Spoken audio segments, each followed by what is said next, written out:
আপনারা সবাই ব্যায়াম ভালো জানেন নাকি? কিন্তু ব্যায়াম কি করেন? তো এখন ব্যায়াম যারা করে ভালো, আর যারা করে না তারা ভুগবে, বুঝবে। এখন তো তারা কেন করে না? আরামায়েশে আসে, কষ্ট করার কোনো দরকার নেই। তো এরপরে এক সময় কষ্ট করবে, তখন ডাক্তার দেখাবে ব্যথার জন্য। অথচ সে রেগুলার এক্সারসাইজ করলে, স্বাস্থ্যকর খাবার খেলে তার তো ব্যথা হওয়ার কথা না। তো যাক, ডাক্তার ব্যথার ওষুধ দেবে, সে খেয়ে যাবে কিডনি নষ্ট হয়ে, সেটা খেয়ে যাবে লিভার নষ্ট হয়ে, তারপর লিভারের ডাক্তার, কিডনি ডাক্তার দেখাবে।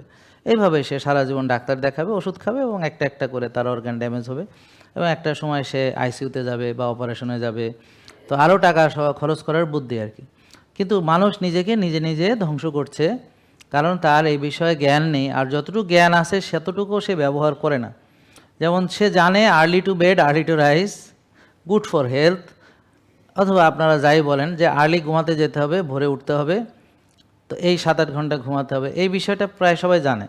কিন্তু তবুও মানুষ সে নিজেকে রুগী বানানোর জন্যে সে দেরি করে ঘুমায়, টেনশন করে, রাত জাগে, হ্যাঁ, যেন সে রুগী হতে পারে। তাহলে নলেজ থাকলেই হবে না, সেটাকে বাস্তবে প্রয়োগ লাগবে।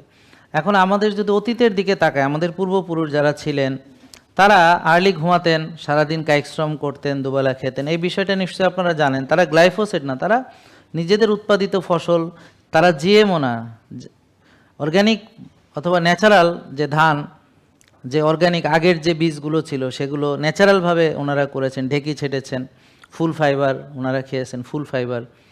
জেকে লাইফস্টাইল লিমিটেড, ওষুধ মুক্ত সুস্থ জীবন।